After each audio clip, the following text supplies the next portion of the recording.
Po, tayo po ay magsimula sa panalangin, tayo po ay manalangin. Manaming Diyos, maraming salamat po sa bagong linggo, sa bagong umaga na pinagkaloob niyo po sa bawat isa sa amin. At maraming salamat po na dinala mo po ang aming mga paa dito sa aming simbahan upang papulihan ka, pasalamatan ka, at higit sa lahat upang marinig ang iyong mga salita at ang iyong kalooban. Dalangin po namin na ipaunawa niyo po sa amin ang kahulugan po ng inyong kagandahang loob para sa aming buhay, Panginoon, at patuloy niyo po kami manatiling matatag sa aming pananampalataya. O banal na Espiritu, kayo po ang aming guro. Kayo po ang magturo sa amin sa oras na ito. Ito ang aming dalangin sa pangalan ni Jesus. Amen. Amen. So, salamat po at nandito po kayo lahat. At salamat din po sa ating mga new cover. Dalangin ko po patuloy po kayong mag-join ng ating worship. At ngayon po ay espesyal na araw dahil ngayon po ay aking birthday. At birthday din po ni Pastora Alice. Alam niyo po ba, pinanganak po ako ng June 9 at yun po ay araw ng Sunday. No? June 9, araw ng Sunday. So naisip ko yung kalendaryo nung pinanganak ako ay katulad ng kalendaryo po natin ngayon. At bumabasa ko po dito yung isang sulat ng aking tatay tungkol sa aking kapanganakan. Sabi doon, no, pinanganak daw po niya ako ng 4:30, pinanganak daw ako ng 4:30 a.m. No? Sa Bicol po ako pinanganak. No? Doon po sila nakatira nung panahon na iyon at sumusulat siya sa kanyang tatay sa Maynila. No? At sabi niya daw, ako daw po ay healthy at isang araw lang kailangan manatili sa ospital. No? Nakalabas din daw po kami agad. Ang galing, no? Kasi naisulat niya, no? At meron akong information tungkol sa aking kapanganakan. At nagpapasalamat po ako sa Diyos sa buhay na pinagkaloob niyo po sa akin na maaari ko po siyang paglingkuran ngayon. Salamat po sa Diyos dahil sa aking birthday. Pero alam niyo po ba, may higit pa pong importante kaysa sa ating birthday? Ano kaya yun? Higit pong mahalaga kaysa sa ating birthday ay ang ating new birth.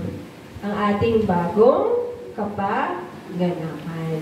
Panahon na kayo'y muling isinilang at sumampalataya kay Kristo. Kaya ngayon magre-review po tayo ng ating memory verse. Anong sabi ng John 3:3? Jesus declared, I tell you the truth, no one can see the kingdom of God unless he is for Very good kayo dyan, no? Sabi po sa John 3:3, tandaan mo ang sinasabi kong ito, malibang ipanganak na muli ang isang tao, hindi niya makikita ang paghahari ng Diyos.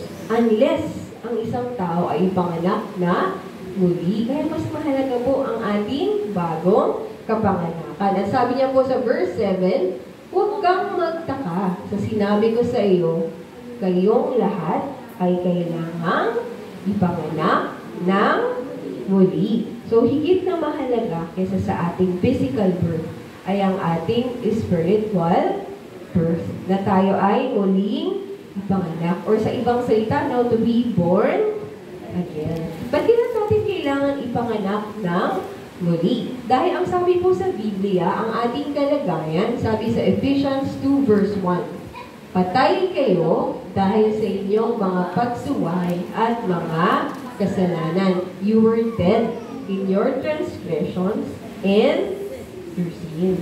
Tayo daw ay mga patay dahil sa ating mga kasalanan. Ang patay ay walang buhay, walang pag-asa, at walang kinabukasan. Without hope, without future. Ayun po ang ating kalagayan, kaya kinakailangan po natin ipanganak ng muli. At sabi po ng Biblia, sa susunod po ng verses, sabi po ng Ephesians 2:4-5, subalit, napakasagana ng habag ng Diyos at napakadakila ng pag-ibig niya sa atin, tako'y binuhay niya kasama ni Kristo noong tayo'y makapatay pa dahil sa ating pagsuway. Naligtas tayo dahil sa kanyang kagandahang loob. Ang sabi niya po sa English, no? But because of His great love for us, God, who is rich in mercy, made us alive with Christ even when we were dead in transgression. It is by grace you have been saved. Tayo po ay pinanganak ng muli dahil po sa kagandahang loob ng Diyos. We are saved by grace. At yun po yung gusto kong pag-usapan ngayon. Ang title po natin ay The Story of God's Grace. Ang ating pong quiet time ay mababasa po natin sa aklat ng mga acts, no? Or gawa. So, marami po sa atin ang nahihirapan sa ating quiet time ngayon. Kasi pag binasa po natin yung Book of Acts o yung aklat ng mga gawa, napakarami pong lugar. Ulang-ulang nahihirapan talaga ako sa lugar. At napakaraming pangalan. Tama ba? No? Iba't ibang lugar, iba't ibang pangalan. Halimbawa na lang sino? Pablo, Pedro, Philip, at iba pang mga kasama nila na nagpapahayag ng mabuting balita. Pero ang katotohanan po, no, sa kanilang pagpapahayag ng magandang balita, nakikinig kayo, saan man po sila dalhin ng Diyos? Ang mga taong nakakarinig ng mabuting balita, sila po ay nagkakaroon ng kaligtasan. Mula sa kamatayan, patungong buhay. Ano sabi ng John 5:24?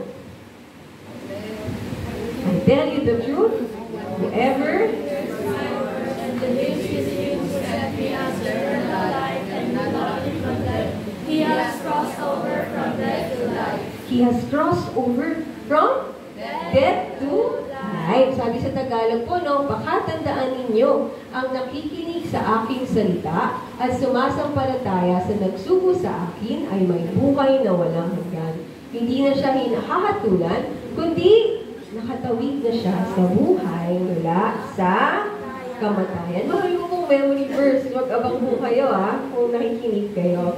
At ngayon po, yun yung nababasa natin sa aklat ng mga gawa. Ang babasahin po natin ngayon, o binasa natin ngayon ay mula sa Acts chapter 16. Ito po ay patungkol sa second missionary journey ni Pablo. At sa kanyang paglalakbay, sa kanyang second missionary journey, siya po ay pinapangunahan ng banal na Espiritu. At dahil sa pangunguna ng banal na Espiritu, may lugar po siya na gustong puntahan, pero hindi po siya pinayagan ng Espiritu Santo. Halimbawa, gusto niya daw po magpahayag dito sa Bithynia at dito sa Asia.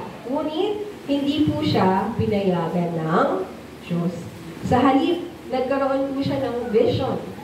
Nagkaroon po siya ng pangitain kung saan siya po ay tinatawag sa Macedonia na magpahayag ng mabuting balita. Ayun po yung binasa natin kanina.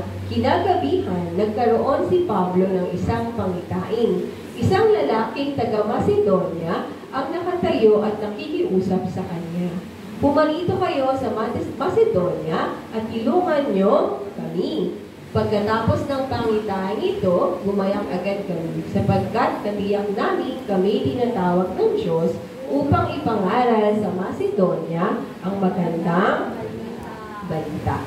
So yung grace ng Panginoon kay Pablo at sa mga nagpapahayag ng mabuting balita ay makikita po natin dito. Ang una po nating grace ay ang guiding grace, ang gumagabay po sa mga nagpapahayag ng mabuting balita at ganoon din po sa ating mga buhay. Minsan ang Diyos meron siyang binubukas na pinto at meron din naman po siyang sinasara ayon sa kanyang kalooban. Naalala niyo po sa aklat ng mga gawa kung paano si Philip ginayad siya ng Panginoon. Kanino po siya dinala?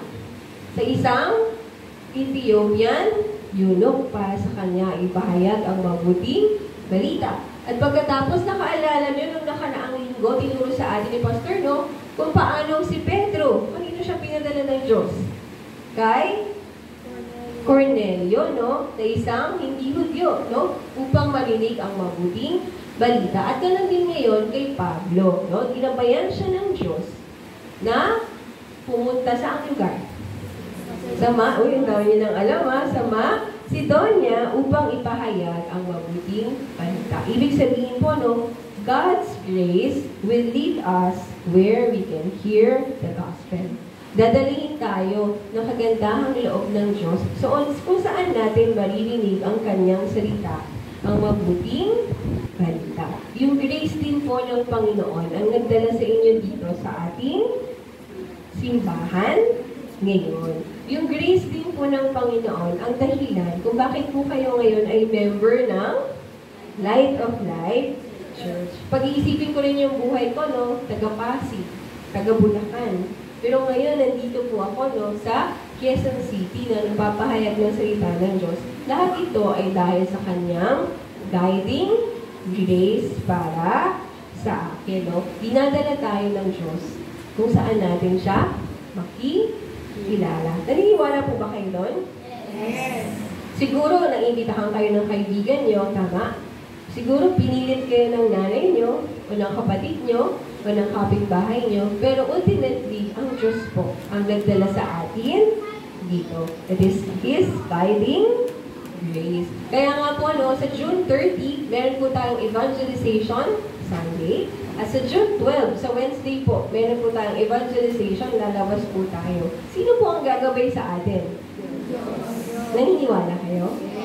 Kakabayan tayo ng Diyos dahil nais ng Diyos na maipahayag ang kanyang salita, ang mabuting balita, upang ang lahat ng tao rin ay maligtas. At mamaya po, meron pong practice ang singing team at dancing team, no, para po sa ating evangelization. Huwag po kayong matakot kasi meron pong gumagabay sa inyo. Ang ating banal na espiritu, ang ating Diyos. Kahapon po, no, sa aming high school meeting, ang aming pong pinag-aralan ay sa Luke chapter 15. Tungkol po yun sa mga nawawalang tupa, nawawalang barya. At yung huling kwento po ay tungkol sa nawawalang anak, no? The prodigal son. At tututunan po namin kung gaano kalaki yung pag-ibig ng Diyos, yung awa ng Diyos para sa mga makasalanan. God is looking for the lost. Hinahanap ng Diyos ang mga nawawala. Siguro ngayon nandito ka at natagpuan ka na ng Diyos, pero marami pa po ang hinahanap ng Diyos. At gagamitin po tayo ng Diyos para sa mga gawain iyon. Sino po ang gumagabay sa atin? Ang Diyos. Kaya sabihin mo sa katabi mo, God is guiding you. Ginagabayan ka ng Diyos. God is guiding you. Ginagabayan po tayo ng Diyos. Pero si Pablo at ang mga apostol, paano nila naririnig yung gabay ng Diyos? Siyempre, sa kanilang pananalangin, sa kanilang pagbabasa ng Biblia, at sa kanilang pagsunod sa kalooban ng Espiritu Santo. Kailangan po natin ang salita ng Diyos, ang manalangin sa Diyos, ang lumapit sa Diyos para mahanap po natin yung kanyang gabay sa ating buhay. No? Ano bang gagawin ko? Tinanong mo yung kapitbahay mo, hindi mo tinanong yung Biblia, hindi mo tinanong yung Diyos. Ano sabi ng ating memory verse? Proverbs 3:5-6.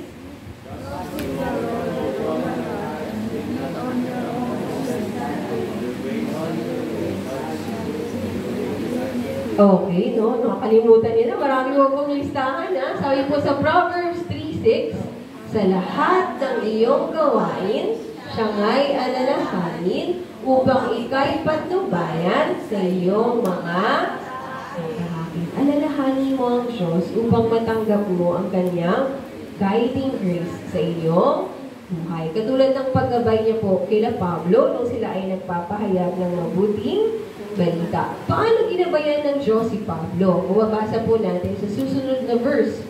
Mula sa Troas, tuloy-tuloy kami naglayag pamuntang sa Motrasya at kinabukasan sa Neapolis. Mula naman nooy, nagpunta kami sa Filipos, isang pangunahing lungsod na sakop ng mga Romano sa dakong iyon ng Macedonia. Nanatili kami noon ng ilang araw. So, anong nangyari dyan? Galing sila dito, no? Binabayan sila ng Diyos, hindi sila pinayagan pumunti dito or dito, kundi sa isang vision, sila ay pinatita po sa Macedonia. At nariting nila yung lugar na Neapolis at sa huli ay ano lugar? Philippi, no? At sa Philippi po, makikilala po nila ang tatlong tao. Ito mababasa natin ito sa Acts chapter 13. At 16. Una nakilala nila si Lydia. Pangalawa yung slave girl, yung nakakapanghula, no? Nakakakita ng future. At huli yung sikat na kwento, yung jailer. Diba? Nakulong si Pablo at Silas.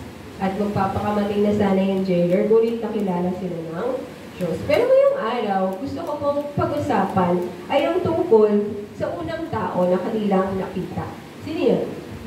Si Lydia. At unawain yung kagandahang loob ng Diyos. Sabi po sa verse, yan, si Lydia po. Sabi sa verse 13, at ng araw ng pamamahinga, lumabas kami ng lungsod at nagpunta sa tabing ilog sa pagkakalang doon ay may nagtitipon ang mga Hudyo upang manalangin. Naupo kami at nakipag-usap sa mga babaeng nagkakatipon doon. Sa pagpapahayag ni Pablo, una po nilang hinahanap ay ang mga Hudyo upang ipahayag sa kanila ang mabuting balita. Saan po sila kadalasang pumupunta? Sa mga sinagogue. Pero sa lugar ng Macedonia, siguro wala pong masyadong Hudyo, kaya wala po doong sinagogue. Saan po nagtitipon-tipon daw yung mga Hudyo? Sa tabing ilog. Kaya doon po nagpunta si Pablo para saan? Magpahayag ng mabuting balita. Naupo sila doon. Sino po ang natagpuan nila doon sa tabing ilog? Mga babaeng nagkakatipon. Kabilang sa mga nakikinig ang isang sumasamba sa Diyos na nagngangalang Lydia, na taga-Thyatira. Siya isang negosyante na nagtitinda ng mamahaling telang kulay ube. Sino po yung nakita niya doon? Si Lydia. Si Lydia, hindi po siya isang Hudyo. Katulad po ni Cornelio, no? Ngunit, sabi dito, siya ay sumasamba sa Diyos. At sa araw ng Sabat, ipinahayag ni Pablo sa kanila ang mabuting balita. At sa susunod na verse, mababasa po natin, no? Basahin po nga ninyo. Binuksan ng Panginoon ang kanyang isip upang kanyang pakinggan ang ipinakatalay ni Pablo. Binuksan ng Panginoon ang kanyang isip upang kanyang pakinggan ang ipinapangaral ni Pablo. Sabi po sa English, no? The Lord opened her heart to respond to Paul's message. Sino po yung nagbukas sa kanyang puso? Ang Diyos. Bilang isang mga hentil, sinasabi ng Biblia, ito po yung kalagayan ng ating mga puso. Makikita natin yung God's saving grace kasi binuksan niya po yung puso ni Lydia. Sabi po ng Efeso 4:18, ang mga hentil, wala silang pangunawa dahil sa kanilang kamangmangan at katigasan ng ulo. Wala silang bahagi sa buhay na kaloob ng Diyos. Ang mga hentil, sabi ng Biblia, they are darkened in their understanding and separate from the life of God because of their ignorance. Pero, anong nabasa natin? Because of God's saving grace, binuksan niya ang puso ni Lydia para sa mabuting balita upang siya ay maligtas. Alam niyo po, ganun din yung dati nating kondisyon. Matigas po ang ating puso. Tayo po ay bulag sa katotohanan. Pero anong ginawa ng Diyos dahil sa kanyang kagandahang loob? Binuksan niya ang ating puso na tanggapin ang mabuting balita. It is God's saving grace. Kaya anong sabi ng Efeso chapter 2:8-9? Basahin po natin. Sapagkat dahil sa kagandahang loob ng Diyos, kayo ay naligtas sa pamamagitan ng pananampalataya. At ito'y kaloob ng Diyos at hindi mula sa iyong sarili. Hindi ito bunga ng iyong mga gawa, kaya walang may pagmamalaki ang sino man. Sabi po sa English, no? For it is by grace you have been saved through faith, and this is not from yourself. It is the gift of God, not by works, so no one can boast. Pwede niyo po bang pag-isipan ng sandali? kung paano iniligtas kayo ng Diyos dahil sa kanyang kagandahang loob. Sino po yung nagbukas ng ating saradong puso? Nagbukas ng ating bulag na mga mata? Ang Diyos. Ang kanyang kagandahang loob. Kaya wala po tayong dahilan para magmalaki. No one can boast. Wala po tayong maipagmamalaki sa Diyos. Sa halip, ang meron lang dapat ng ating puso ay ang pasasalamat at papuri para sa Diyos. At yun po ang dahilan kung bakit tayo nandito ngayon. Bakit po ako nandito ngayon? Dahil po ba mas magaling ako sa inyo lahat? Dahil mas marami po akong alam sa inyong lahat? Hindi po. Dahil po sa grace ng Panginoon sa aking buhay. Dahil lang po sa grasya ng Panginoon, kaya huwag po natin kalimutan yung grace ng Panginoon sa ating kaligtasan. Ano yung grace? God's saving grace. Iligtas tayo ng Diyos dahil sa kanyang kagandahang loob.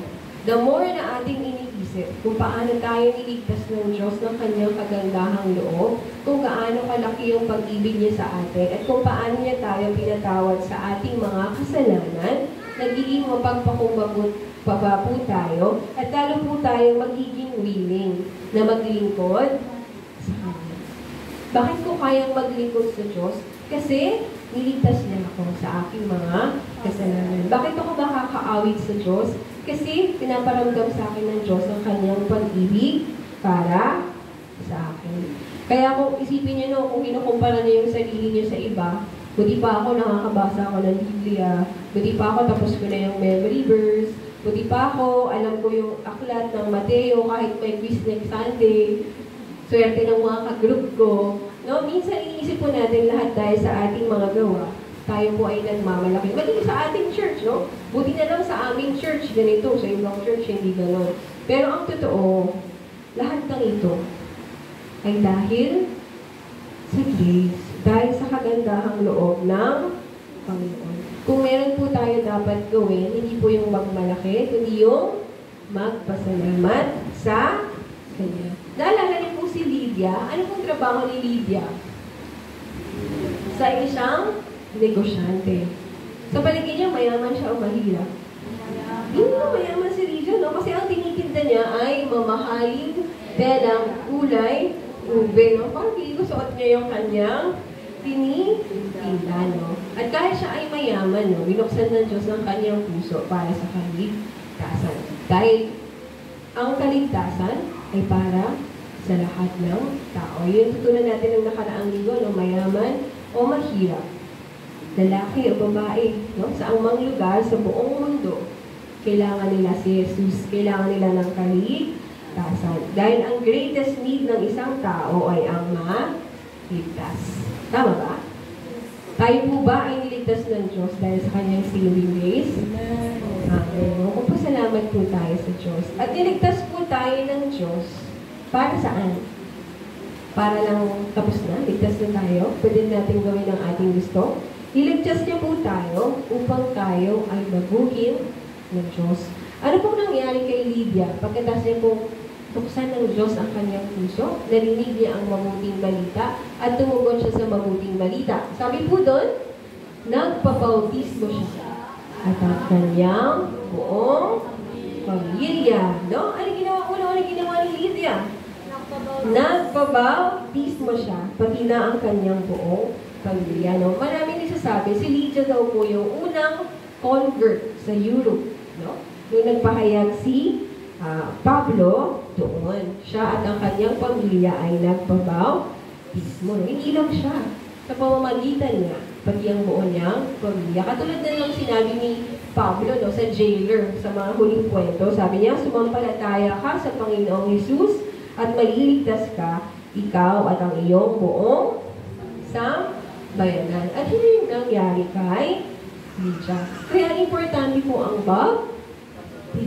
Mamaya po, meron pong meeting, no? Yung mga mag-join ng baptism. Mag-join po kayo kasi dapat niyo pong maintindihan kung bakit po natin iyon ginagawa. Nagpabautismo si Lydia upang ipahayag sa lahat ng tao na simula sa araw na ito, ako na ay tagasunod ni Kristo. Ako na ay mamumuhay para kay Jesus at para sa kanyang kalooban. Kaya sabi po ng ating memory verse, 2 Corinthians 5:17,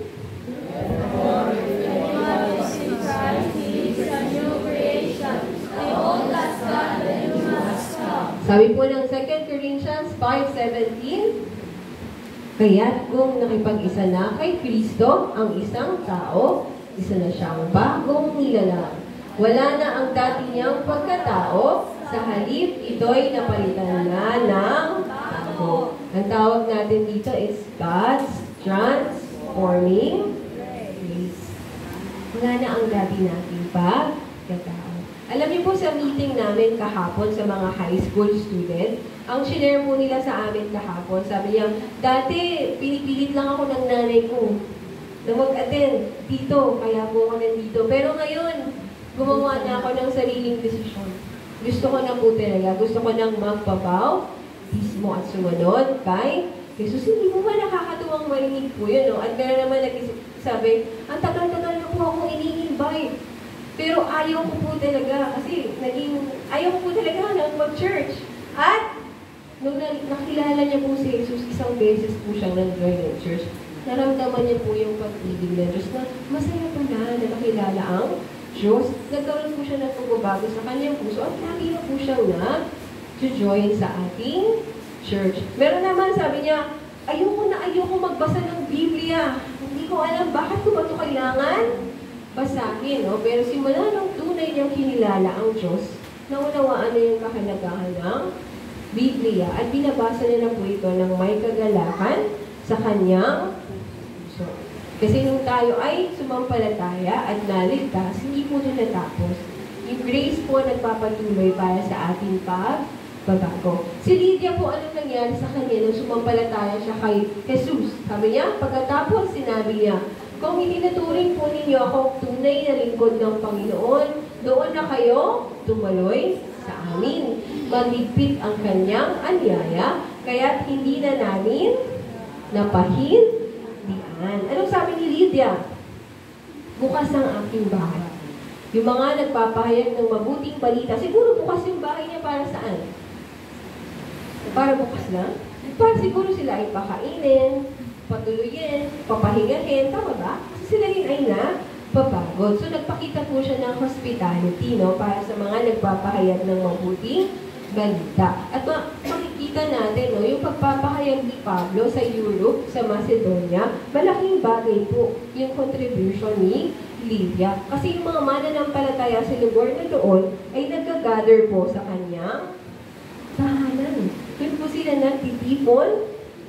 Kaya nga, no, sa hulihang chapter ng 16, pagkagaling ni Pablo at Silas sa kulungan, di ba, na-meet nila yung jailer. Paglabas po nila doon, sabi nila sa verse 40, pagkalabas sa bilangguan, sina Pablo at Silas ay nagtuloy sa bahay ni Lydia. At dinatnan nila roon ang mga kapatid. Sino nasa bahay ni Lydia? Mga mananampalataya. Bago siya umalis ang dalawa, pinagbilinan nila ang mga kapatid na magpakatatag sa kanilang pananampalataya. So, ginamit ng Diyos si Lydia, no? Para sa mga kanyang mga gawain, no? Sa pagpapahayag ng mabuting balita. Ganun din sa ating buhay. Iligtas tayo ng Diyos para baguhin tayo ng Diyos at upang gamitin tayo ng Diyos para sa kanyang mga gawain, no? Iligtas tayo ng Diyos upang tayo rin po ay maglingkod sa Kanya. At nakikita ko po yan sa ating church. Dati po nag-attend lang tayo kasi may gusto tayong matanggap sa church. Pero nung nakilala na natin si Jesus, tayo na rin nagbibigay ng ating talento, ng ating oras, ng ating offering, ng ating paglilingkod para sa mga gawain para sa Kanya. Kasi ano sabi ng Ephesians 2:8-9? By grace, kayo po ay naligtas. At hindi ito dahil sa iyong gawa. Ngunit, ano kung sabi ng ating memory verse? Sa Ephesians 2:10. For we are God's workmanship, created in Christ Jesus to do good works, which God prepared in advance for us to do. Sabi po sa Tagalog, no, kung ano tayo ngayon ay gawa ng Diyos at sa pakikipag-isa natin kay Kristo Jesus, ay ilikha niya tayo para sa mabubuting gawa na inihanda niya noong una pa man upang gawin natin. So yung grace po ng Panginoon ay babaguhin po tayo upang tayo po ay mabuhay ayon sa kanyang kalooban para po sa kanyang kaluwal katian. Babaguhin ng Diyos yung character natin hanggang maging katulad tayo ni Kristo. Tama po ba? No? Pero wag po natin isipin na kaya lang pala ako niligtas ng Diyos para magamit niya ako at malingkuran ko siya. Ang katotohanan sa gawa, no, si Pablo, nagpapahayag siya ng mga mabuting balita at maraming tao ang sumasamba sa mga Diyosan kung saan nagsasacrifice po sila sa kanilang mga Diyos. Ano sabi sa kanila ni Pablo?